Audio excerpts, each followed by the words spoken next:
എന്താണ് എയിംസ് എന്ന് പറഞ്ഞിട്ട് ഒരു സർക്കാരും ഒരു കൂട്ടം രാഷ്ട്രീയക്കാരും എങ്ങനെയാണ് നാളുകളായി ജനങ്ങളെ പറഞ്ഞു പറ്റിച്ചുകൊണ്ടിരിക്കുന്നത്? അത് വരാത്തതിന് ആരെയൊക്കെ പഴി പറയുന്നു, അത് വരാൻ വേണ്ടി എന്തെങ്കിലും ചെയ്തോ? ഇതാണ് ജനൻ TV ഇന്ന് പരിശോധിക്കുന്നത്.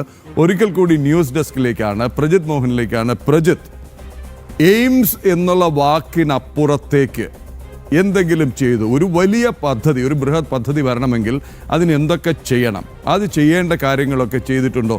ഇപ്പോൾ സാധാരണക്കാർക്ക് പോലും അറിയാവുന്ന പല നടപടിക്രമങ്ങളുമുണ്ട്. എന്താണ് അവസ്ഥ, പ്രജു?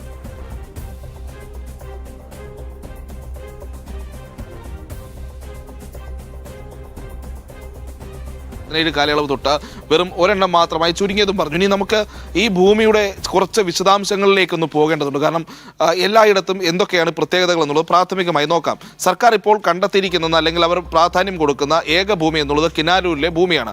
അത് KSIDCയുടെ കൈവശം നിന്ന് 2022 ആരോഗ്യവകുപ്പിലേക്ക് കൈമാറിയ 151.58 ഏക്കർ ഭൂമി മാത്രമാണ് അവിടെയുള്ളത്. അവിടെ ചില പ്രശ്നങ്ങൾ നിലനിൽക്കുന്നത് 2024 സർക്കാർ നൽകിയ വിവരാവകാശ പ്രകാരം ആ മേഖലയിൽ ഏതെങ്കിലും രീതിയിലുള്ള സാമൂഹ്യാഘാത പഠനം നടത്തിയതിൻ്റെ റിപ്പോർട്ടുകളൊന്നും സർക്കാരിൻ്റെ കൈവശമില്ല. കിനാലൂരിൽ തന്നെ അത്തരമൊരു പദ്ധതി കൊണ്ടുവരണമെന്നുള്ള ആത്മാർത്ഥമായ ആഗ്രഹം സംസ്ഥാന സർക്കാരിനുണ്ടായിരുന്നുവെങ്കിൽ ഇതിനകം തന്നെ അത്തരമൊരു പഠനം നടത്തേണ്ടതായിരുന്നു. അതോടൊപ്പം തന്നെയാണ് ഈ ഭൂമി ആദ്യമായി 2014 ഐഡന്റിഫൈ ചെയ്തതിന് ശേഷം ഇത്രയും വർഷം കഴിഞ്ഞിരിക്കുന്നു. അങ്ങോട്ടേക്കുള്ള റോഡ് ഗതാഗത സംവിധാനങ്ങൾ വികസിപ്പിച്ചെടുക്കുന്നതിന്, അതിന് സംബന്ധിച്ചുള്ള എതിർപ്പുകൾ പരിഹരിക്കുന്നതിന് പ്രാഥമികമായ നടപടിക്രമങ്ങൾ പോലും സംസ്ഥാന സർക്കാർ സ്വീകരിച്ചിട്ടില്ല.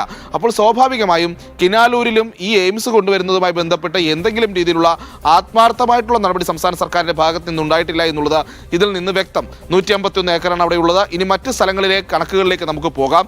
തിരുവനന്തപുരം നെട്ടുകാൽത്തേരിയിൽ കൃത്യമായി പറയുകയാണെങ്കിൽ 263 ഏക്കർ ഭൂമിയാണ് 2014 ഐഡന്റിഫൈ ചെയ്തിരുന്നത്. ജയിൽ വകുപ്പിനോടിൻ്റെ ഉടമസ്ഥതയിലുള്ള നെട്ടുകാൽത്തേരി ഓപ്പൺ ജയിലിനോട് ചേർന്നുള്ള ഈ സ്ഥലം, അതോടൊപ്പം തന്നെ സ്റ്റേറ്റ് ഹൈവേക്ക് വളരെ അടുത്ത്, വളരെ അഡ്ജസ്റ്റൻ്റ് ആയിട്ടുണ്ട് എന്നുള്ളതാണ് അന്നത്തെ ആ റിപ്പോർട്ടിലുള്ളത്. അങ്ങനെയുള്ളൊരു ഭൂമി, അതോടൊപ്പം തന്നെ നെയ്യാർ ഡാം, നേരത്തെ പറഞ്ഞ മാനദണ്ഡങ്ങളിൽ 2 മാനദണ്ഡങ്ങൾക്ക് കൂടി പാലിക്കാൻ കഴിയുന്ന രീതിയിലുള്ള ഭൂമിയാണ്. ഒന്ന്, ശുദ്ധജല സംവിധാനത്തിൻ്റെ വളരെ കൃത്യമായിട്ടുള്ളൊരു വിതരണ ശൃംഖല എവിടെയുണ്ട്, സ്റ്റേറ്റ് ഹൈവേയോട് വളരെ അടുത്താണ്. അതോടൊപ്പം തന്നെ വിശാലമായിട്ടുള്ള 263 ഏക്കർ ഭൂമി എയിംസിന് നിർണ്ണയിക്കുന്ന മാനദണ്ഡങ്ങൾക്കും അപ്പുറത്തേക്കുള്ള ഭൂമി അവിടെ ലഭ്യമാണ് എന്നുള്ളതാണ്. അതും സർക്കാർ വകുപ്പിൻ്റെ കയ്യിൽ തന്നെയുള്ള ഭൂമിയാണ്. ഇതോടൊപ്പമാണ് തൊട്ടടുത്തുള്ള നമ്മൾ കോട്ടയം മെഡിക്കൽ കോളേജിൻ്റെ കാര്യം വരുമ്പോൾ അവിടെ കൂടുതൽ ഭൂമിയുണ്ട് എന്നുള്ളത് പറയപ്പെടുന്നുണ്ട്. പക്ഷേ 2014 ഒരു കണ്ടെത്തൽ 248 ഏക്കർ ഭൂമിയാണ് മെഡിക്കൽ കോളേജിനോട് ചേർന്ന് തന്നെയുള്ള ഭൂമി. കുറച്ച് ഭൂമി പക്ഷേ ഏറ്റെടുക്കേണ്ടി വരുന്ന ഒരു സാഹചര്യം നിലനിൽക്കുന്നു എന്നുള്ളതാണ്. അതോടൊപ്പം തന്നെ എറണാകുളത്ത് HMDയുടെ കൈവശമുള്ള അവിടെയും 200 ഏക്കർ ഭൂമിയാണ് ഇതുപോലെ കണ്ടെത്തിയിരിക്കുന്നത്. പ്രാഥമികമായി അടിസ്ഥാന സൗകര്യങ്ങളടക്കമുള്ള കാര്യങ്ങൾക്ക് കിനാലൂരിലെ ഭൂമിയേക്കാളും കൂടുതൽ സൗകര്യമുണ്ട് എന്നുള്ളത് വ്യക്തമാണ്. പക്ഷേ അപ്പോഴും കിനാലൂരിലെ ഭൂമിയിൽ ആണെങ്കിൽ കൂടി അവിടെയാണെങ്കിലും എവിടെയാണെങ്കിലും എയിംസ് വരുന്നതിനോട് നമുക്ക് എതിർപ്പില്ല. പക്ഷേ ആ ഭൂമിയുമായി ബന്ധപ്പെട്ട പ്രാഥമിക കാര്യങ്ങൾ പോലും ഞാൻ നേരത്തെ സൂചിപ്പിച്ചതുപോലെ ഒരു സാമൂഹ്യാഘാത പഠനം, അതോടൊപ്പം തന്നെ റോഡ് വികസനം അടക്കമുള്ള കാര്യങ്ങൾ, ഈ ഒറ്റപ്പെട്ട സ്ഥലത്തേക്കുള്ള വൈദ്യുത ജലവിതരണ സംവിധാനങ്ങളുടെ പരിഷ്കരണം, ഇതൊന്നും സംസ്ഥാന സർക്കാരിൻ്റെ ഭാഗത്ത് നിന്നുണ്ടായിട്ടില്ല എന്ന് പറയുമ്പോഴാണ് എത്രത്തോളം കെടുകാര്യസ്ഥതയാണ് ആവർത്തിച്ച് എയിംസ് എവിടെ കൊണ്ടുവന്നാലും ശരി അതിൻ്റെ എല്ലാം കാര്യങ്ങളിൽ നടക്കുന്നത് എന്നുള്ളതാണ്. 2014 കണ്ടെത്തിയ ഭൂമി 2017, 2024 വരുമ്പോഴേക്കും വിവരാവകാശ രേഖ പ്രകാരം നൽകിയിട്ടുള്ള മറുപടിയിൽ പോലും സംസ്ഥാന സർക്കാർ പറയുന്നത് ഞങ്ങൾ മറ്റൊരു ഭൂമിയും പരിഗണിക്കുന്നില്ല എന്നുള്ളതാണ്.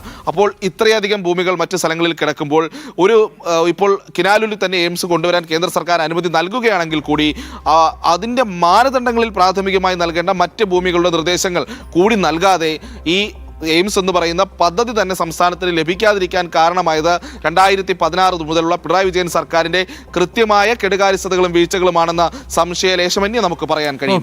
ഓക്കെ, വ്യക്തമാണ് പ്രജിത്ത്. അതായത് പ്രിയപ്പെട്ട പ്രേക്ഷകരെ, നിങ്ങൾ ഓർക്കേണ്ടത് ഒന്ന്, അതായത് കിനാലൂരിലെ ഒരു സ്ഥലം ചൂണ്ടിക്കാണിക്കുമ്പോൾ അവിടേക്ക് 4 വരി പാത ഇല്ല എന്ന മാനദണ്ഡം അവിടെ വർക്കൗട്ട് ചെയ്യുന്നില്ല. ആവശ്യത്തിന് സ്ഥലമുണ്ടോ എന്ന് 200 ഏക്കർ വേണമെന്നതാണ്. പക്ഷേ അവിടെ 151 ഏക്കറേ ഉള്ളൂ. വൈദ്യുതി കണക്ഷനുമായി ബന്ധപ്പെട്ട പ്രശ്നം, ഒപ്പം അവിടെ സാമൂഹിക ആഘാത പഠനം പോലും നടത്തിയിട്ടില്ല എന്നുള്ളതാണ്.